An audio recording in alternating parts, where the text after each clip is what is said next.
Hey, good evening, everybody. Happy Friday Eve. Hope everybody's having a good week. Welcome to Assets Over Money podcast, episode number 13. Kev, how you doing today, brother? Man, I can't complain at all, man. Hey, we done did 13 episodes, yo, so that's crazy. Nice. 13. That's actually my favorite number. That was my number in high school. And I think we noticed we got a special guest with us, huh? Yes, sir. Short-term rental king of Reddington Beach. That's what they're calling him. That's what they're calling him. Happy to be here, fellas. Happy to be here. Yes, sir. And I say, hey, man, cut the small talk. I'm going to go ahead and just jump right into this bio, introduce this man, and get him going. Because, I mean, we got an hour, and I know it's going to be jam-packed. We're talking to him a little bit backstage. I know he has a lot for us. So I'll jump right into it. So, yeah, welcome to episode number 13 of Assets Over Money. Tonight we have a powerhouse in the real estate industry, Jason Matthews. Jason is a seasoned real estate executive with 28 years of experience in leadership, project management, finance, and asset management. He's worked on massive projects including sports stadiums, convention centers, hotels, hospitals, and multifamily developments. His expertise extends across real estate consulting, project discovery, and investment analysis, helping everyone from small nonprofits to Fortune 500 companies.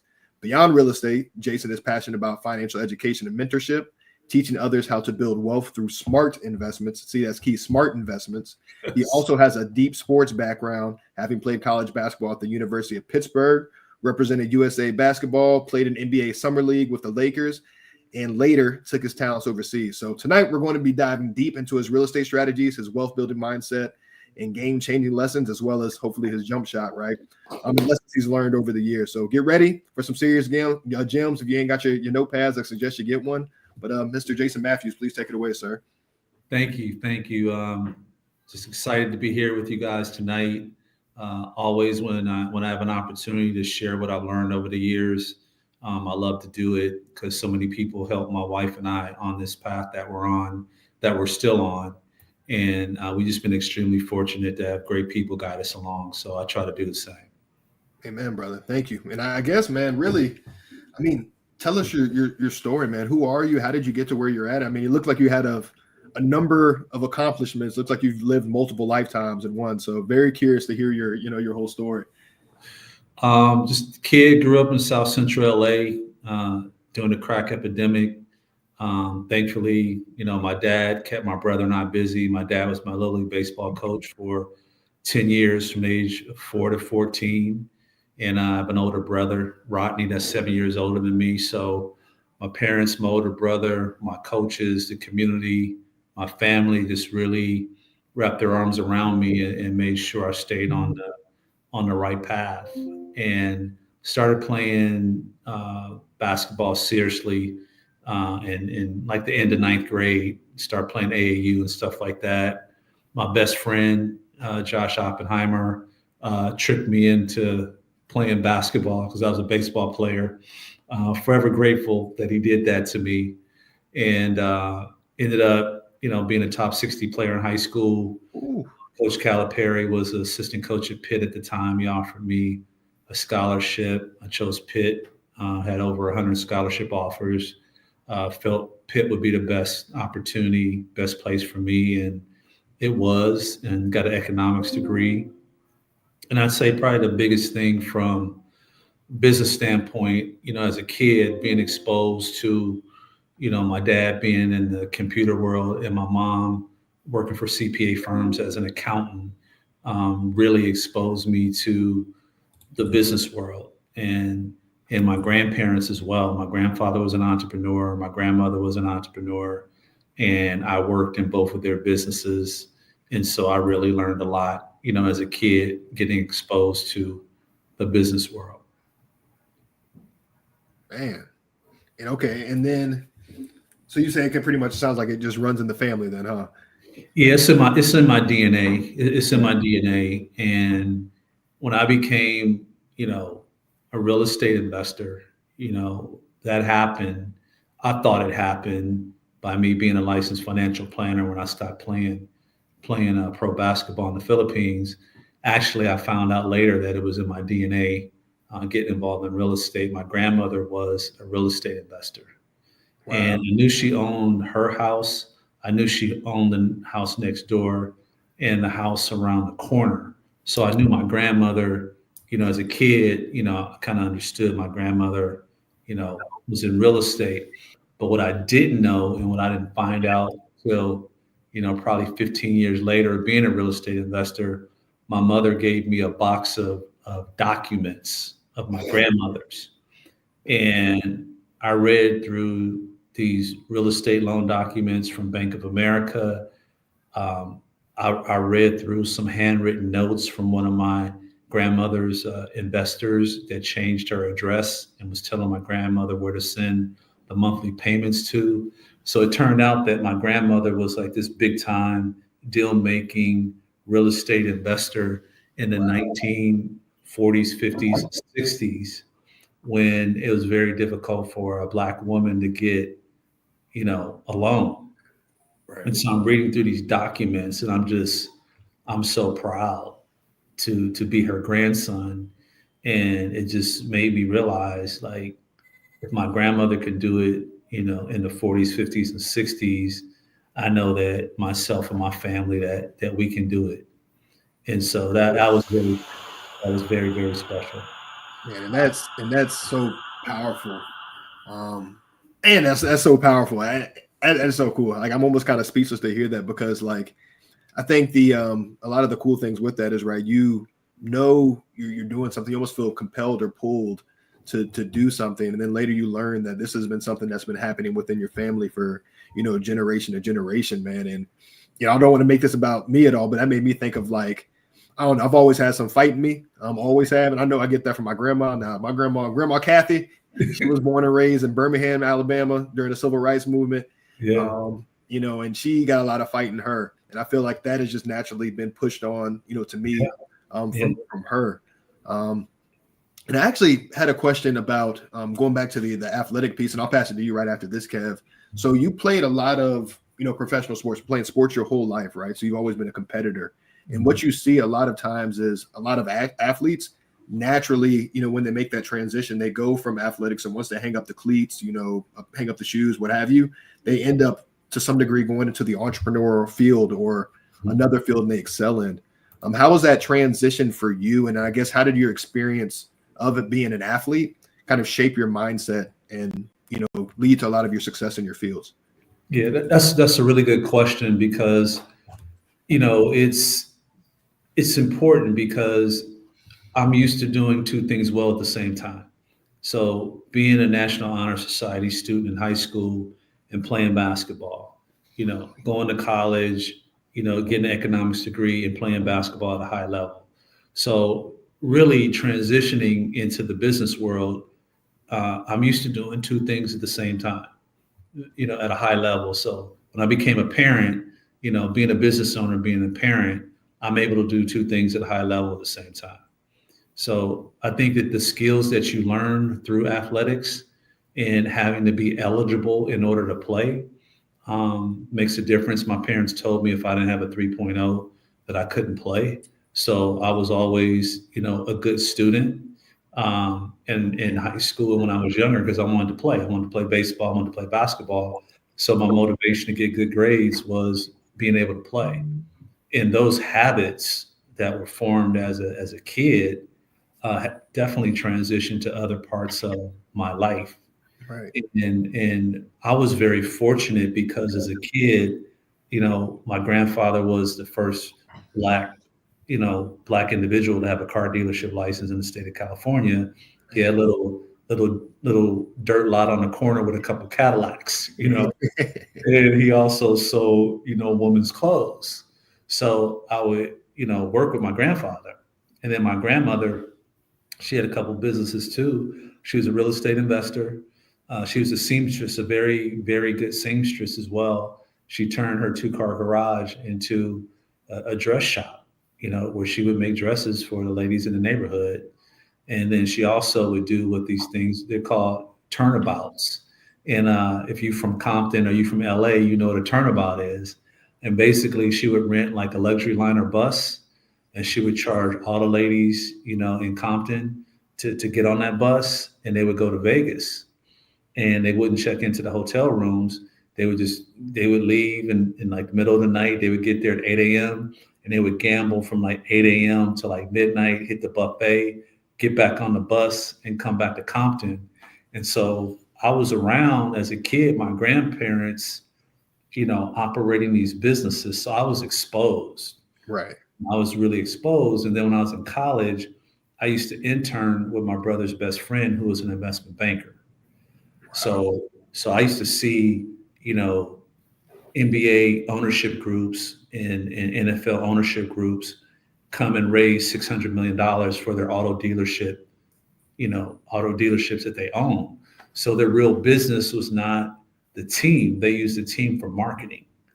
They would bring their clients and their clients' kids to the games, give them a great experience, give them autographs and all that kind of stuff. And then that would increase their real businesses opportunity. And I witnessed this and I saw this. And my mom would always say to me, like, who do you think's paying the players? She's like, why do you want to be a player? Don't you want to be an owner? So mom had a little bit of that psychology that she would hit me with, but it worked. And then the other great thing is, my best friend and I, Josh, we were UCLA ball boys when we were like 12 years old. So I would see former players sitting in the stands with men and women in business attire. And I didn't really understand at 12 years old, like what that really was until I started getting recruited when I was in 10th grade. And I found out this word called alumni. And I'm like, oh, so when you're done playing, as long as you do what you're supposed to do and not be a jerk on campus, these are the individuals that help you move along in your business career and your transition. So when I came in as a freshman, I came in networking because of the exposure that I had when I was a UCLA ball boy. And then, like I said, I was interning with my brother's best friend, getting up at 3 a.m., in LA because there's a 3-hour difference. So my boys is out having a good time. I'm shutting it down early because I got to get up at 3 a.m. and be out the door at 4 a.m. to get to downtown LA to be on the desk because we're 3 hours behind Wall Street. So that was my summer. My summer was, interning with my brother's best friend, Rob, who's also the godfather of my 2 oldest kids. And it was just great exposure. Yeah. So I kind of had a dual purpose when I was in college. And I looked at basketball, pro basketball, and I looked at college basketball. I looked at college basketball as my network, and I looked at pro basketball as my seed funding for my own company. The money I made from playing basketball, that was like my startup capital. And that's how I really looked at it. So my transition, I probably went through about 6 months worth of depression, to be candid, when I stopped playing, because I promised myself if I had a guaranteed NBA contract 2 years out of school that I was done. And my friends were shocked that I, stopped playing, that I moved on. And when you're used to being around high achievers all your life, athletes, you're used to people, it's just a different world. And then now you throw me into the general population and general business population, what do I really have in common with them? It's a certain level of toughness you develop as an athlete. And now you put me in with other people that have had different experiences than what I had. Right. So I had to make adjustments. Most of the general population, the business population, they weren't college or pro athletes.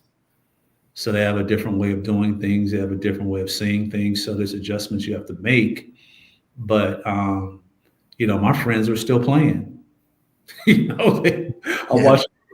couldn't watch a basketball game for like 6 months, on TV. But then, my friends are like, come on, Jay, come to Cleveland, hang out with me. We got 2 games this week. So then I came out of it.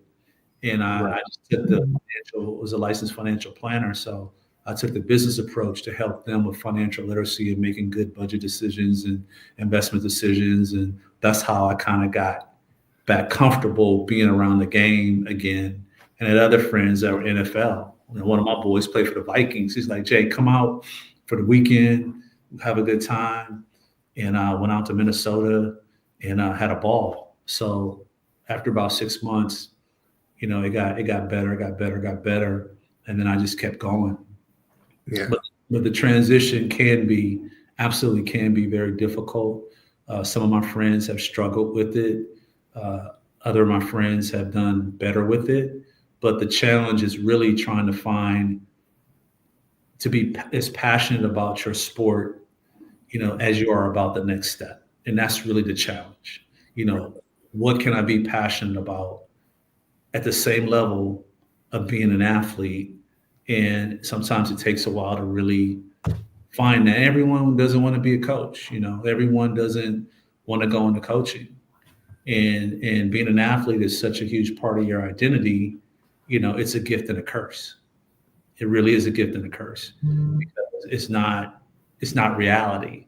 It's not reality. I mean, they book your airline tickets, they book the team bus, they handle your meals. They handle so much for you, and then you get in the real world, and you got to be able to handle that for yourself. Right. So it is a gift and a curse, and I just had the mentality of, I have 120 games. I'm gonna be on TV. I'm gonna be at the free throw line. They're gonna announce my name for warm up, for starting lineup. They're gonna write about me after the game. So I tried to turn it into my own media company, and how they marketed me and the national exposure I got on ESPN, CBS, all that. I understood that people would know me when I stopped playing because of all the media attention. And this was before social media, obviously. But the Big East was such, the top conference at the time. Major conference. Big Monday, ESPN, CBS, magazines, newspaper articles. I understood the value of all of that. And my goal was to transition that notoriety into opening doors for me in the business world. And it's worked. Yeah. I had Man, and I want to just comment on that too, because you said a lot of great stuff in there. And one of the things that really stuck out was you were around the arena. I guess the law of proximity. Like when you were younger, you were a ball boy, and then you end up becoming a very, very successful basketball player. Being around your grandparents at a young age, and then being entrepreneurs and being business, and then later on in life you become an entrepreneur, successful entrepreneur, right? Successful in business, successful, in the things that you're doing. There is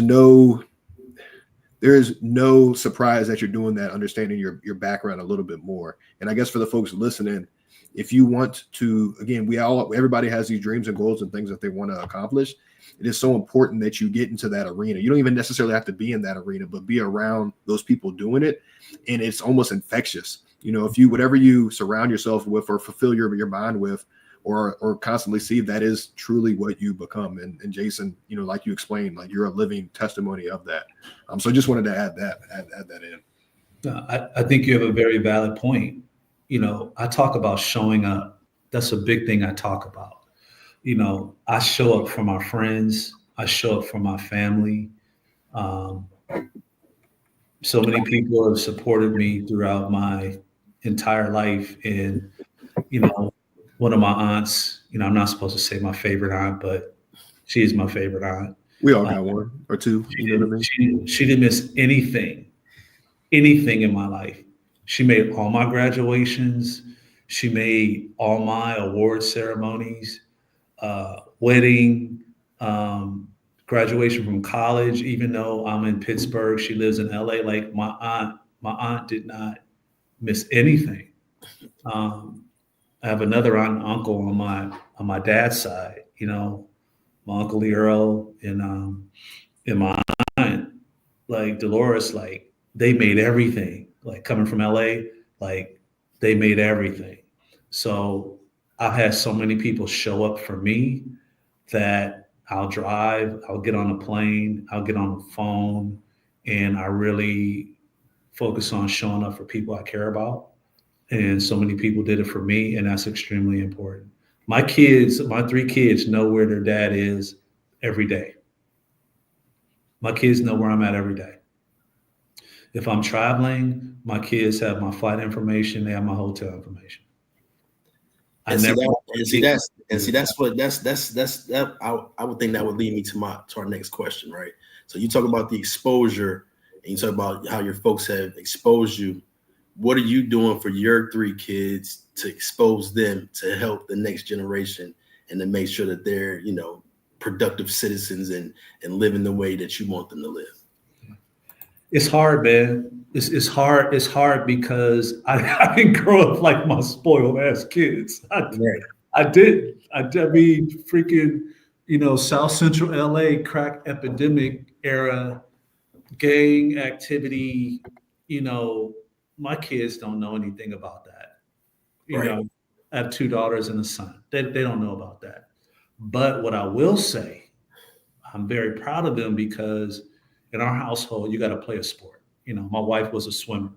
So she went to SMU, swim all her life. Like, we're a family of athletes. So you have to play something. You don't have to swim. You don't have to play basketball. You have to play something. Even though my kids did not grow up, I'm the only one in the household that grew up in the hood. My wife didn't grow up in the hood either. And Kev knows my wife very well. So she didn't grow up in the hood, yo. She don't know no hood life. No, she don't know hood life. She got a little taste of it hanging out with me, but she don't know it like we know it.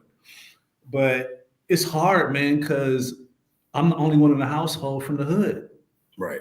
So my wife be like, the kids should be doing this. Let the kids do that. I'm like, nah. I'm like, no. And she's like, yeah. She's like, stop trying to make them go through what you went through. Boot camp. Right. I'm like outnumbered and overruled. Right.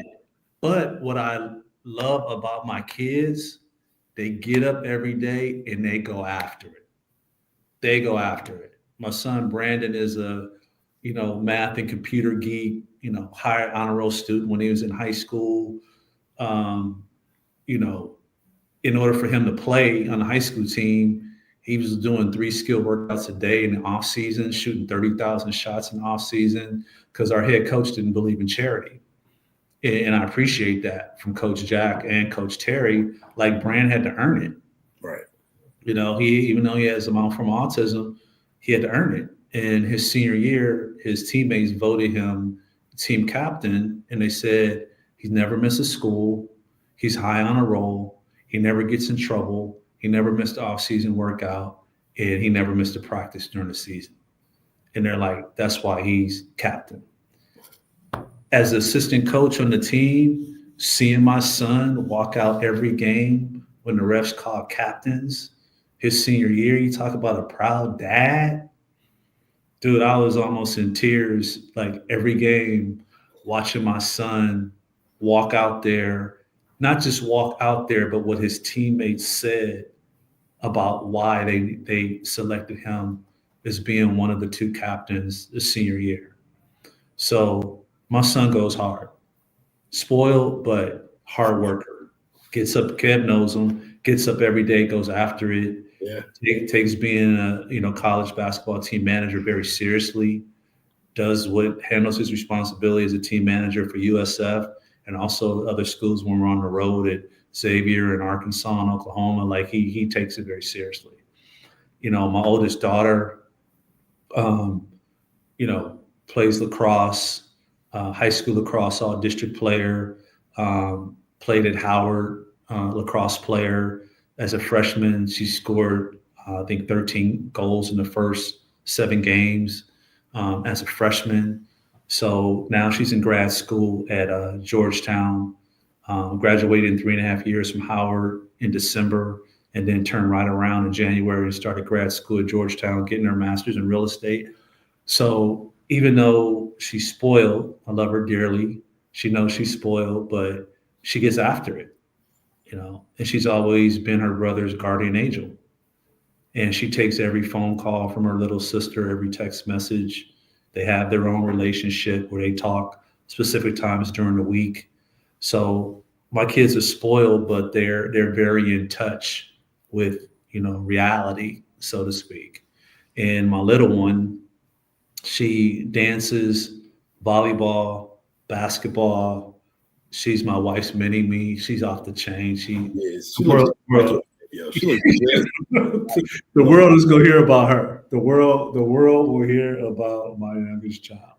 Yes, She's I agree. unique. She's unique. She's very unique.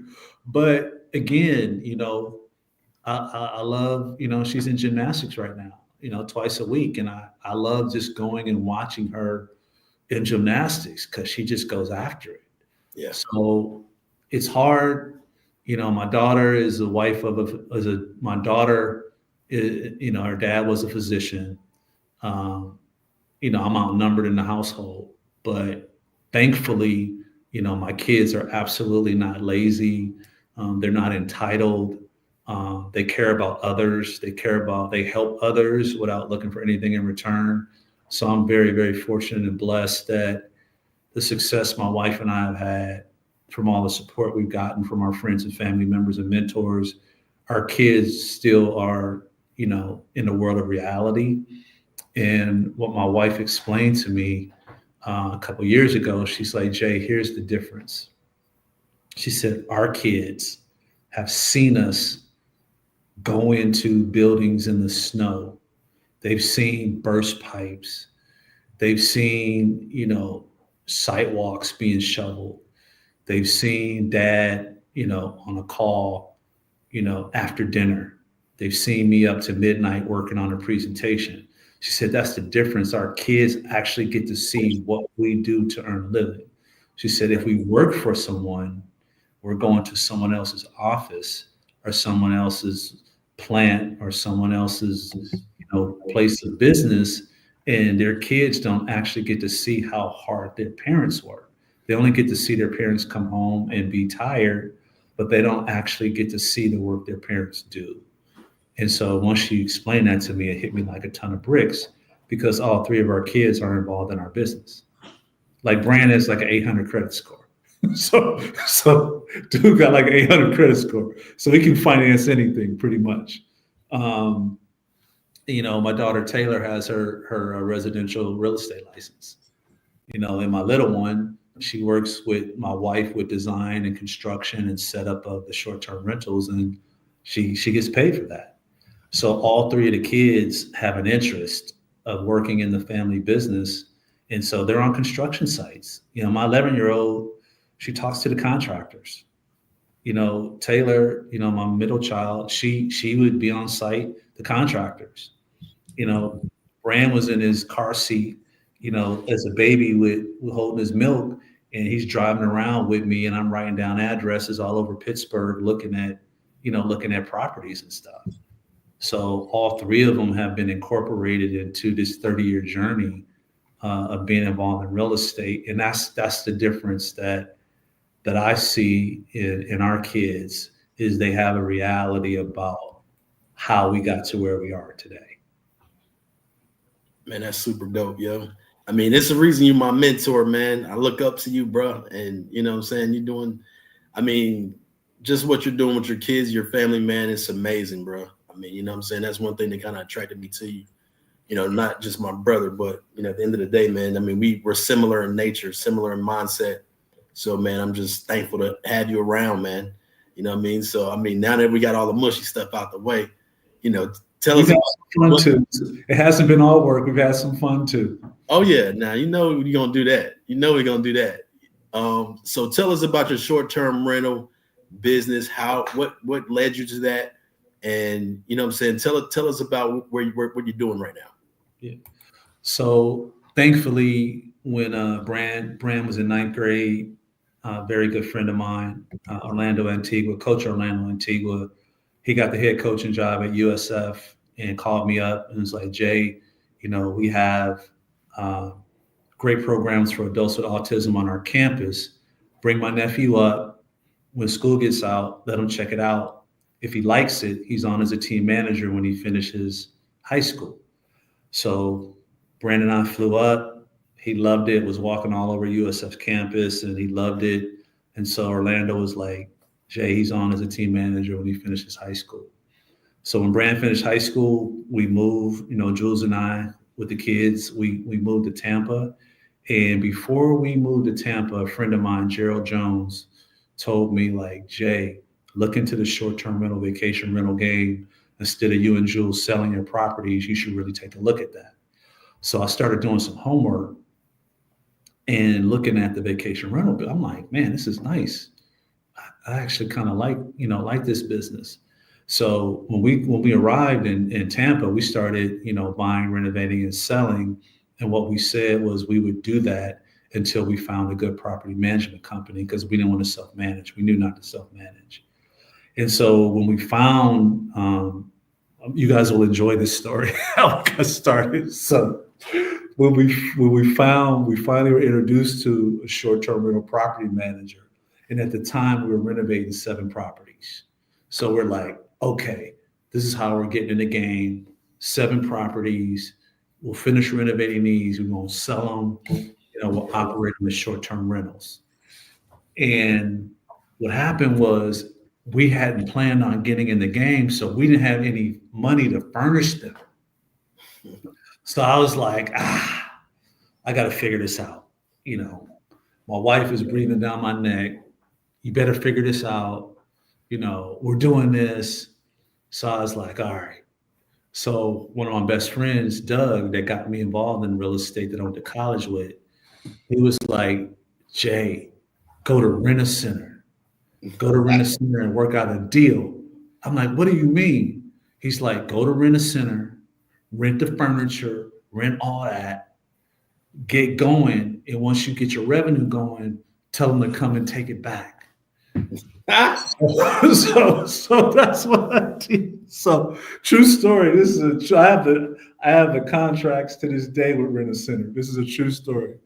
So literally, I found a manager that got bonused on how much furniture he got out the door. Man, he furnished like 7 properties for us through Rent-A-Center. We had IKEA for like the blinds and the kitchen stuff. And then there was a mattress warehouse as well, right next to IKEA in Tampa. So our property manager was like, go see my friend at this mattress place. They have other stuff other than mattresses, but go see them. And they have these furniture loans you can do. And that's how you can get the furniture. It's like same as cash for like 90 days or like 180 days. So I went in there, I talked to the manager. They were like, we deal with this all the time. People always move to Tampa. We get it. We understand it. You don't need to explain it to me. They filled in everything we couldn't get from Rent-A-Center. They filled in. Boom. We had 7 houses.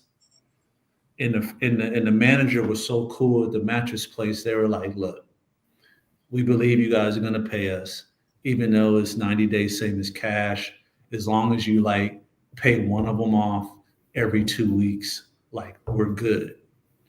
And so that's what we did. That's how we got in the game. Rent-A-Center and his mattress place, good people, helpful people, believed in our vision. That's how we got the furniture for our first 7 short-term rentals. True story. True story. Blessing right there, yo. Yeah. That's how we got started. And then from there, our guys, Juan and Santiago at Ocean Furniture as well, right on Nebraska Avenue. They're two biological brothers, really, really good dudes. They've supported our business ever since we started it. And they've been so helpful to us as well. So we've been very fortunate to have good partners to help us when we had to furnish these properties.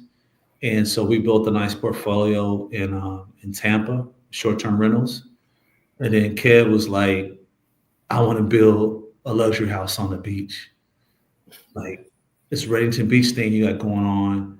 Jay, why aren't you building like the new construction luxury properties? I was just like, we're not ready yet.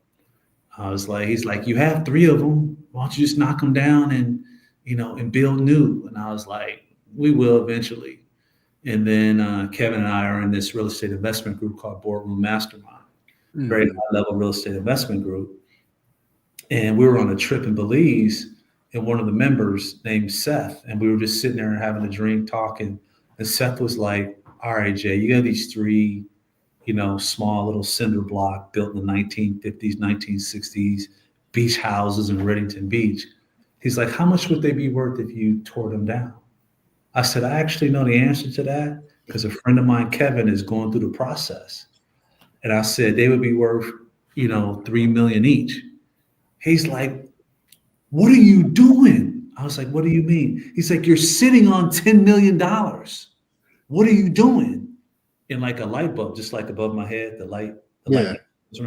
a light went off in my head. I was like, I am sitting on $10 million. Kevin already designed it. Kevin already hired our architect to do the plans and all that. I was like, we are sitting on $10 million in portfolio value. And then from that point, that's what happened. And so now our phase one was building 6 4,000 square foot luxury beach homes. 3 of them are done. 2 of them are like about 60%. FEMA's letting us get back to work. So we're going to restart on those next month and finish those out. And then we have another one where we've driven pilings in the ground, and we need Duke Energy to move one of the electric lines so we can put in the additional pilings and then go vertical. So Seth and Kevin really motivated my wife and I to like start on this luxury beach home journey, and it's been great. It's been great. It's really been great. It's been a great experience. And that's what happened, man. It's wild. It's wild. It's wild. When you have good people around you, the truth of it is when you have good people around you and you listen to those good people you have around you, you can make it happen. And we have a great team. Our housekeeping team is great. Our construction team is great. Our operations team is great. My boy Joey Banks is great. Rachel is great. Our operations, manager that takes care of the maintenance operations on our properties. Alexis is our acquisition realtor. She's great. Like, we have a great team. Our real estate attorneys, our accountants, lenders, a business coach, Ken Clothier, all my colleagues in boardroom. Like, it takes all those people to be successful. Like, so don't fool yourself. Like, my biggest nemesis at times is social media, because a lot of people don't realize what it takes to do this. Social media shows you the result. It doesn't show the process. Yeah. And that's what people have to understand. I'm a big time pro social media person because we use it for marketing for, our business. I document, Brandon's life, on social media as well to motivate other parents to get their kids on the autism spectrum out there to have fulfilling lives. So I do use social media a lot, but you gotta understand it just shows a result. It doesn't show you the process. Right. And all of it is hard. I tell people all the time, pick your passion, because all of it is hard. And when the hard times come, it's your passion that really carries you through those hard times. I call it being in the hallway. You're in the hall. Kev knows this. We talk about this a lot. Yeah, I'm in the hallway right now. Yeah. I'm in the hallway right now. I have to, we have 25 houses to tear down and build new, and I'm raising capital. So I'm in the hallway. I'm in the hallway right now. I know it'll get done. I don't have the exact date. I know we're going about it the right way, but it's hard. Right. It's hard, but I'm prepared. My life has been hard. I've had a lot of joy in my life, but growing up where I grew up, I started out as a kid, just survival, just trying to stay alive. So pick your passion. Don't do it for the money. Because I know a lot of wealthy people who are miserable. Exactly. Pick your passion, and your passion will carry you through the hard times. And so I'm passionate about youth development. I've always been involved in youth development, coaching in sports, mentoring, I've always been passionate about it and never been paid for it, never asked to be paid for it. I'm passionate about real estate. And when real estate gets hard, know, my passion, the passion my wife and I have for it, the life has given us, the lifestyle has given my kids. We're fortunate, to be able to follow our passion.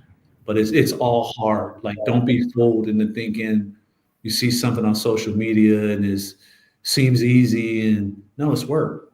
It's real work. Man, that's super dope, man. I mean, it's the reason why we connected, man, and I'm thankful for that connection, bro. So, man, appreciate you coming out tonight, man. And I mean, the world needs to hear your story, bro. They need to hear your story. They need to, folks we always talk about, everybody being in a constant state of pulling someone up because someone's always pulling us up. You know what I'm saying? So, I got that out of your book, bro. You know what I'm saying? I mean, pulling other people up, because the more people you pull up, the more folks gonna pull you up. Absolutely. Right? Yeah. And we all need that. And Rich, just for transparency purposes, I'm an introvert by nature. So people like Kevin and my wife forced me to do this podcast that they basically ridiculed me and told me I was cheating our community by not sharing my story to inspire others and all this other stuff. And they really tried to make me feel really bad. So I caved in about 18 months ago. Man, whatever. And now they have me out here, on podcast and all that stuff. Well, I'll say this. I'm glad you're here. You definitely need to be out here, and it ain't over yet. We still got another about 15 minutes still left. So we're gonna get some more out of you too. Even if we don't. So I guess I have a few questions, for sure. But actually, one of the questions I really wanted to hit on, and it may be better to ask it at the end, but I'm gonna just ask it now anyway. So it sounds like you've built an incredible, not only career but incredible life, real estate, financial education. Just hearing you talk, it got me thinking as well too. Is like, when it's all said and done, what legacy do you want to leave behind? I think I'm leaving it now. I always say to myself, if God made this my last day, I've had a great life. I felt like that for a while, just given the starting block of where my brother and I started from, and how our parents and our family and everybody propelled my brother and I forward. My legacy is really, like, I love working with kids. Like, my number one passion, youth development. I just love working with kids. I really do. Being that I'm around college basketball, I also work with a lot of college athletes, men and women. I've done that for a while. I have a couple players at the NFL Combine right now. I shot them a DM just saying, hey, it's your opportunity. Make the most of it. Go after your dream. Like, let's go. Like, it's go time. And just try to encourage them. And I got to know them through where I work out, do my physical therapy, and where I work out at here in Tampa, called the Compound. And they just come up to me and start talking to me. And I just try to encourage them. And same thing with, the players, the college basketball players I'm involved with at the different schools and stuff. I just shoot them a message to encourage them. Great game, way to knock down those clutch free throws at the end of the game. And they have a tough game, like, keep pushing. And I just, that's the most important legacy for me, is like working with young people. Like, I really love working with young people and helping them on their way, because so many people help me. As far as my kids go, they know who their dad is. Yeah. My kids know. Yeah. Talk to my kids every day. They know. They know where I'm at every day. They can get a hold of me every day. They know where I'm at. So my kids know who their dad is. They know what their dad works on. They know the lifestyle that they've had because of the hard work their dad's put in, and also my wife, Jules. My basketball record stand, I'm in my high school jerseys retired, all state CIF my senior year, fifth or sixth all-time leading scorer at Pitt. Still have Big East records, Pitt records for free throw shooting and three-point field goal percentage. Right now, surprisingly, I thought I'd be in the top 50, but I'm actually number 15 all-time in three-point field goal percentage in NCAA history, and I haven't played in over 30 years. So all that stuff is available. People know what it is. You can Threw a Google it, bucket. look it up. I scored over 1,800 in the real Big East, the original 9 The team. real Big East. The real Big East. Yeah, I don't want the current Big East players to get mad at me, but I'm just saying it was a little different when I played. That's all. It ain't the same. It ain't the Not the same, same. yo. I'm not being a hater. I'm not No. being a hater. It's just the truth. I'm not being a hater. The Big East in the 90s was a different breed, yo. It was a different time. Yeah, you got to bring your lunch pail to that. You'll get beat up. But I'm living my legacy. So many people have poured into me, and I feel like God has trusted me with where I am today. I know I'm going to give back. I'm going to help. I'm going to educate. I'm going to mentor. I'm going to give them my time. And I feel like that's why I've been blessed with, what I've been blessed with. And my life has been spared multiple times, thanks to basketball. Basketball has saved my life more than once.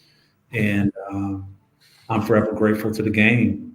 And the game has always been a vehicle. That basketball, I understood, Coach Calipari explained it to me.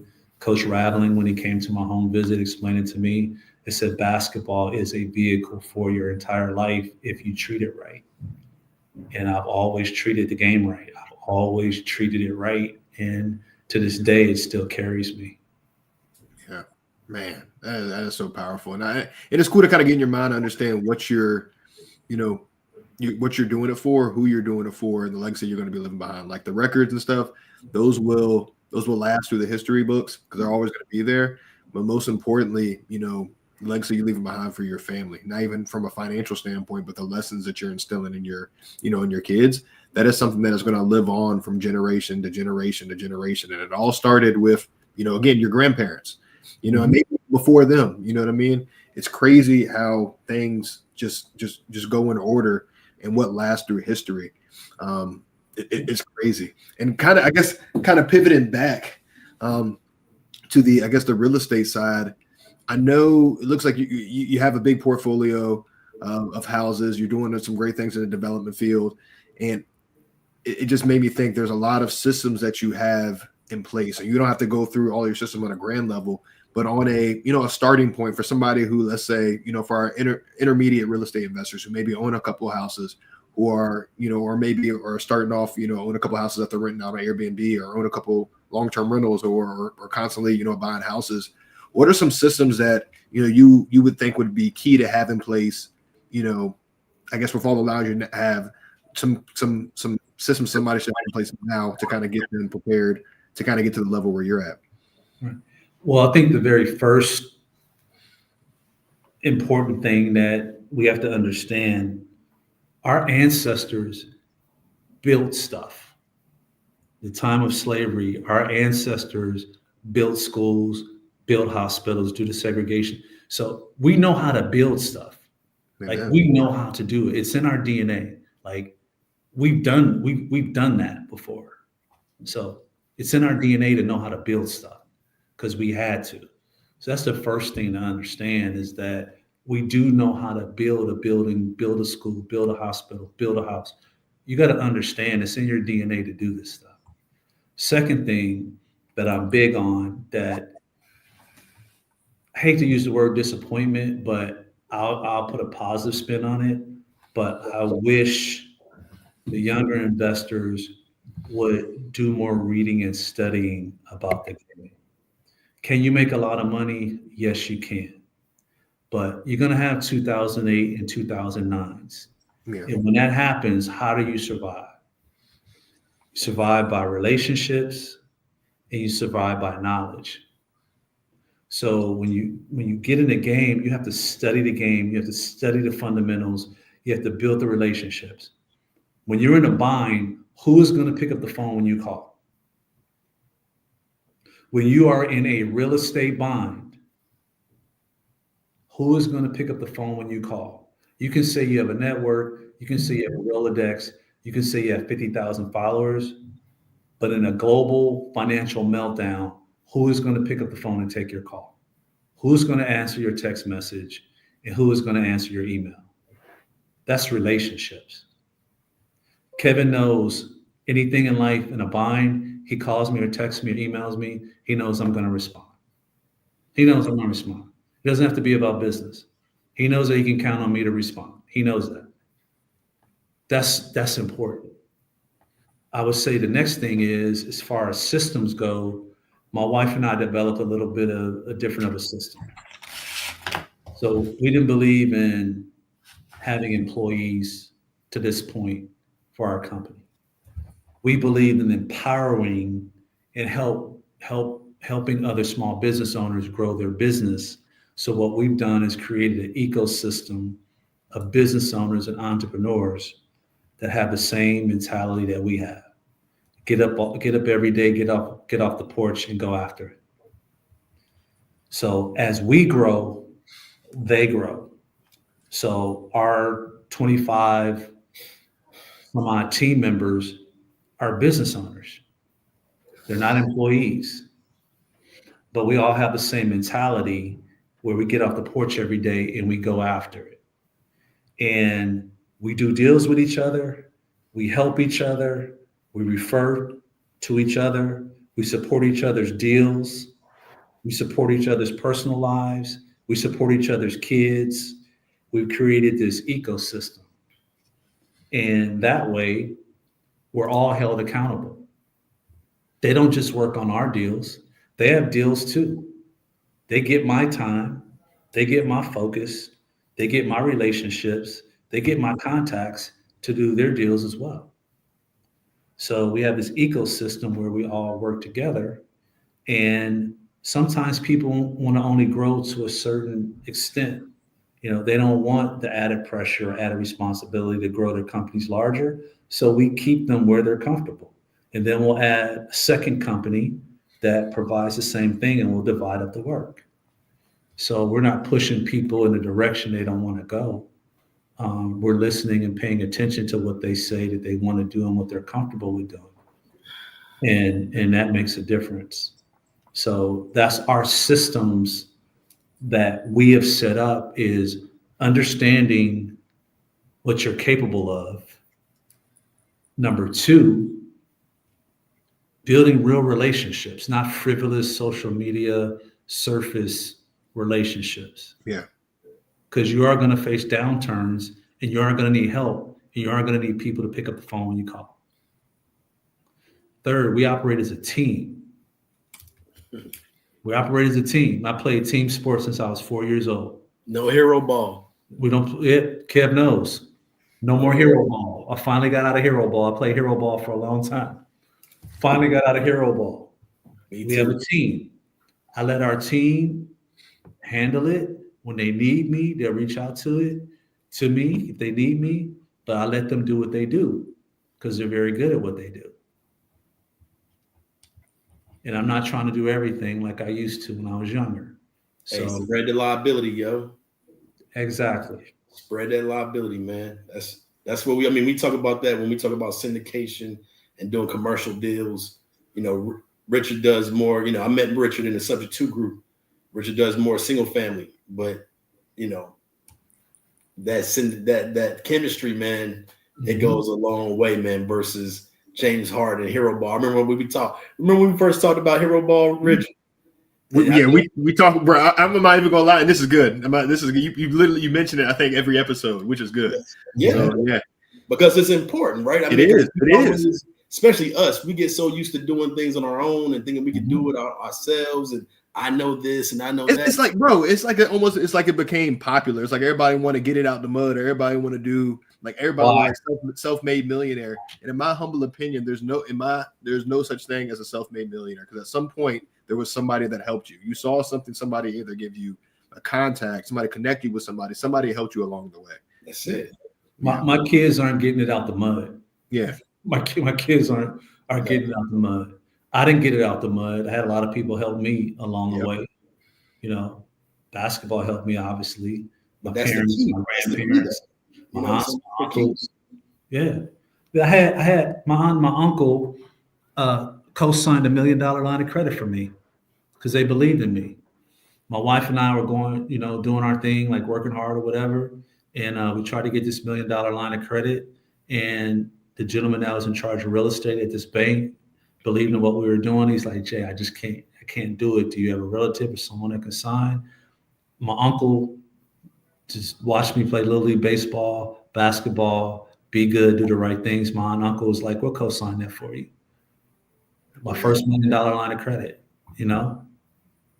And it makes a difference to have that type of support. And that's what it takes.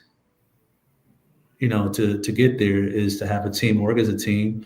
And the other great thing for me is I've never played on any basketball team where I've been the best player. I've been the second or third best player. I've never played on any basketball team where I was the best player. The highest ranking, quote unquote, best player on the team I've ever been was the second best player. So I have no issue with someone taking the reins and doing what they do. And when they need help, just ask me. But the education piece is huge. So many people out here in the real estate game, they don't have the fundamentals. Right. I tell my daughter Taylor all the time, I said, if you learn real estate finance, you will never be broke.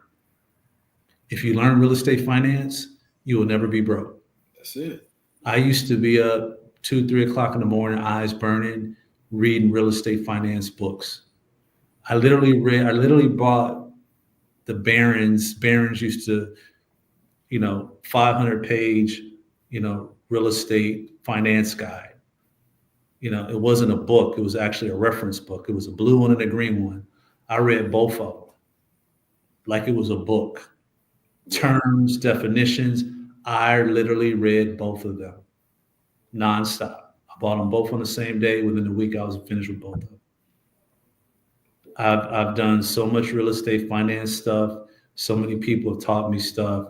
I've read stuff, Wall Street Journal, Bloomberg. I read The Real Deal every day.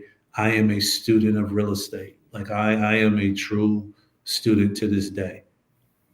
And a lot of people don't realize that's what it takes.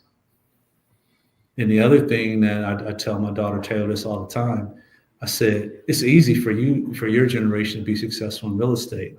I said, everybody's sending text messages and DMs and emails. Call somebody, go down and go sit and talk to them. Right. Go talk to them. Have a conversation. Don't send a text. Don't send an email. Don't send a DM. Just go and talk to somebody. So my quote unquote young guns that I'm working with, they love to talk to me. Right. Coach Jay, where you at? Coach Jay, we taking you to dinner tonight. Like one time, all 8 of them, there's like, we're going downtown Tampa. We're going to dinner. You come to dinner with us. And we went to dinner and we talked for a couple hours. So this generation, this digital generation, they're not realizing that people, I'm 55, talk to us. Personal relationships out the door, man. You know what I'm saying? They don't know nothing about that. And Right.